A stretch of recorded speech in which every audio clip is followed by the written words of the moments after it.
Yeah. Good morning, happy Monday, folks. It's fitting that my shirt fits what it's like outside at the moment because honestly, right now, I'm not really feeling the greatest. I mean, long story short, there was a certain someone I got in an argument with and didn't really end well, so that's my low. My high is, though, except for that argument, this whole weekend was pretty solid. In fact, my high up until that argument was, it was a great day. So my brother, my sister-in-law, my nephews, my grandfather, it was great. And my act of kindness was I helped prepare our cottage for everyone coming. I did the vacuuming, took stuff up to my dad's truck to take care of. What else did I do? My dad watched my nephews. My mom was too busy because she was making stuff for dinner. So, yeah, it was just really not a great way to end the weekend, I suppose. But honestly, if nothing else, I did get here. So there's that. We have a One Piece Manga Chapter to read. So, let's get started.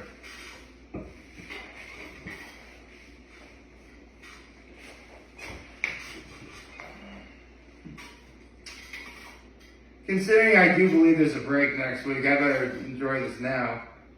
Because we've literally had bombshell after bombshell after bombshell with each chapter we've had.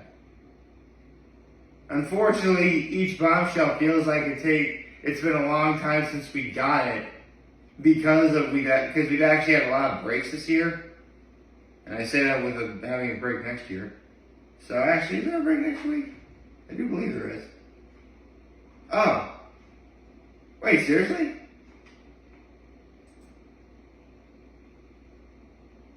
Oh. I guess we... Hold on, is there... Before I start reading the chapter, I'm pretty sure... I could have sworn...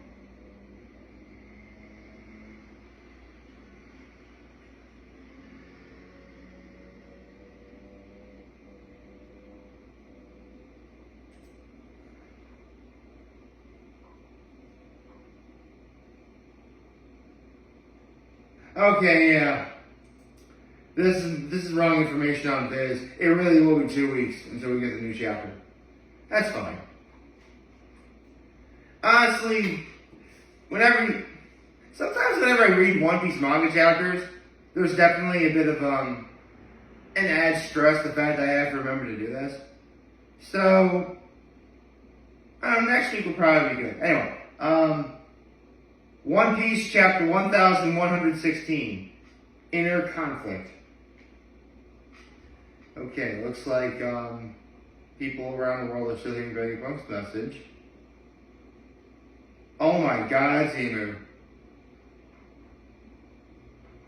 And he's looking at a picture of who I probably think is Nefertari Lily. Oh. This is actually quite a very interesting manga panel of Emu's eye. Because from the moment that Oda started drawing Emu in the series, he's had the very distinct rule of Emu is either looking at you at eye level, you as in like the audience, or whoever Emu's staring at, or he's looking down upon you, as in he is, again, the king of the world, and therefore he's superior to everyone. This shows Emu looking up at someone, though. Interesting. Let's see. Oh, it's Alabasta. Crocus is making missing posters of Vivi. Everyone's mourning the loss of King Cobra. But you know what? I'm glad that like people are mourning for King Cobra because he really was a beloved leader. And I love how Shaka and Pal, two of King Cobra's most loyal guards, are, one's being stoked, the other's being a little more sad. I love this. Although I will admit, it's not that here's the thing.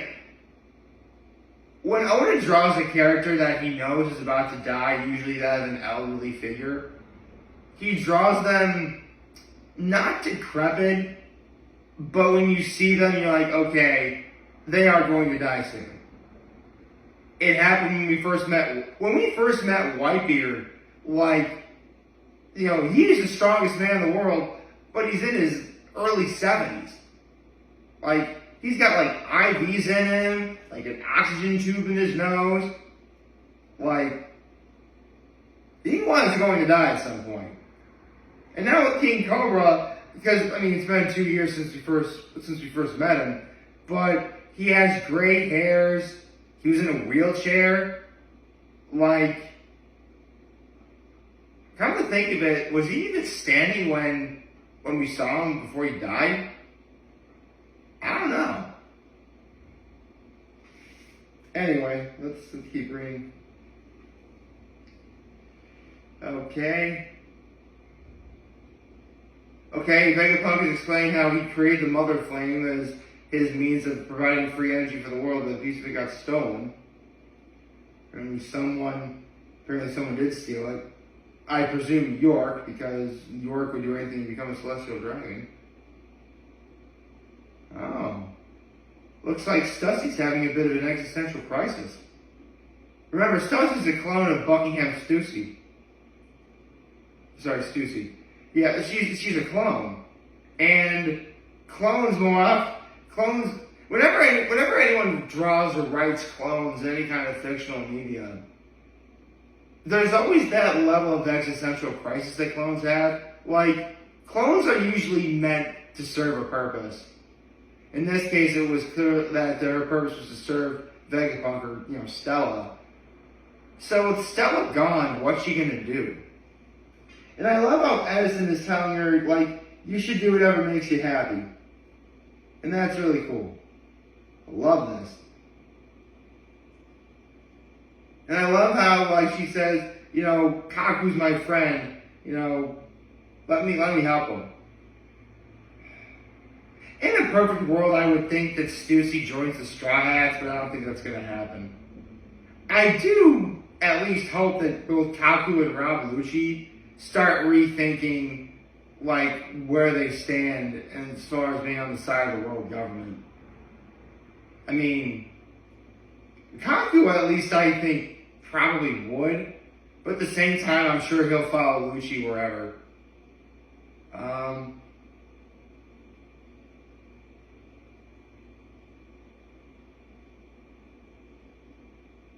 Oh, looks like everyone's talking about what happened in Lelucia. Okay.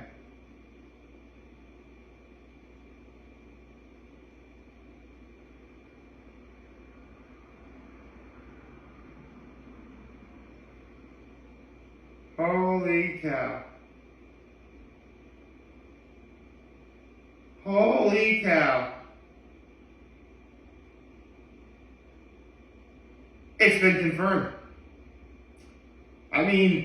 A lot of people had predictions that what destroyed Lelucia was an ancient weapon, specifically Uranus. This panel that I'm reading right now all but guarantees it. How after a piece of the Mother Flame was stolen, it was used to power an ancient weapon. It's gotta be Uranus.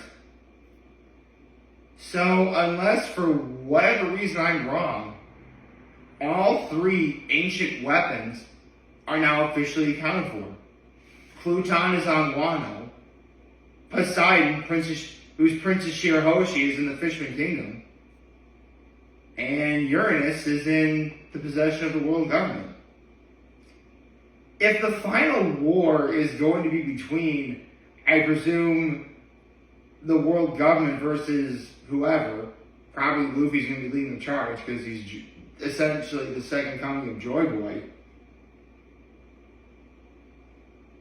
I mean, in a perfect world, they're going in 2 ancient weapons to 1.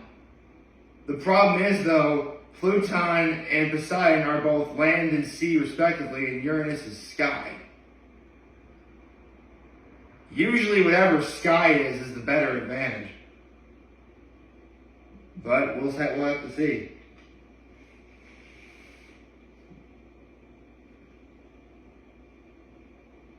And I love throughout this message that Vegapunk, even though he's clearly dropping all these bombshells, he's not saying who's good or who's evil here. He's legit being like, listen, I'm not going to say which side was good and which side was evil. You know, that's something for you to figure out on your own. And I'm sure as if we ever get a Joy Boy flashback, or possibly an Emu flashback, we're going to see, okay, both sides of the story. And I'm sure Oda's going to be able to write it in a way in which you can actually see both sides of the conflict. Well, hopefully he does that, I don't know. Although the Sengoku is eating crackers and he's like, not even, like, I think he's like stress eating out of everything going on. That's funny. Let's see, Kinemon Momonosuke. Ooh. You gotta be kidding me. I have no idea why this keeps happening, but it keeps happening. Okay. So, that's embarrassing. I love that there's this image of Crocodile here, because it was Crocodile who first... Oh my god, I literally just said that. I literally said where the 3 ancient weapons are, and it shows Crocodile who was after Pluton way back in Alabasta, and Kinemon Momonosuke, I don't want to know what Pluton is, and it shows Shirahoshi in this panel here, who is Poseidon. You know... This is very clever writing from Oda. Very, very nice. Okay. Looks as if Vegapunk is still saying the Void Century is still hard with mystery. However, there are some who have learned the truth. Sakazuki's mad. I think Sakazuki knows a few things about the ancient past. Personally, it's been my theory that the reason why the 5 elders wanted him to be fleet admiral is because I think Sakazuki is also a world noble himself. That's gotta be the reason why. At least I think it is. I don't know. We got another bombshell, folks. Vegapunk just revealed that there are those who know the truth. And, I mean, lots of longtime One Piece readers and fans know this as well. But Vegapunk just revealed to the world that there are those who know what happened in the Void Century, specifically the Pirate King's crew, which is true. Gold Roger and his crew were the first people to step foot on Laugh Tale after 800 years. Although now a lot of people are probably wondering, they were able to do it, and yet they know the truth of the world, and yet they chose to do nothing. I'm sure a lot of people are thinking this. Me personally, I think it just boils down to the fact that, and this is something Rayleigh brought up, you know, way back in Sala Odi. And that's, I mean, remember, the Roger Pirates they were pirates. They weren't geniuses or scholars. They know the truth of the world. But what could they do? Not to mention, Roger was sick. He really was eventually going to die anyway. I mean, I'm sure if Roger wasn't sick, this would be a whole different story. In fact, I'm pretty sure that's what it's going to boil down to. Rayleigh's going to say, listen, if Roger wasn't sick, we would have done something about it. Because that crew was powerful enough to make a difference. But they need to be at full strength to do it. At this point, I'm thinking everyone who's on the side of the world government is going to have to make their own decisions. And I'm pretty sure that, you know, a lot of people in the world government might actually defect from the world government. I think so. Especially considering that right now, Saint Shepherd Jew Peter in sandworm form is like possibly sucking up and eating a bunch of Cypherpole agents. Way to go, bro. And it looks like York's figured out that the transponder snail is under the protection of the Iron Giant. Hey, we get to see the Iron Giant. That's cool. Hey, there we go. I literally just said, you know, Vega was like, when they learned all the true history, why did they drift apart without telling anyone? Why didn't they act on it?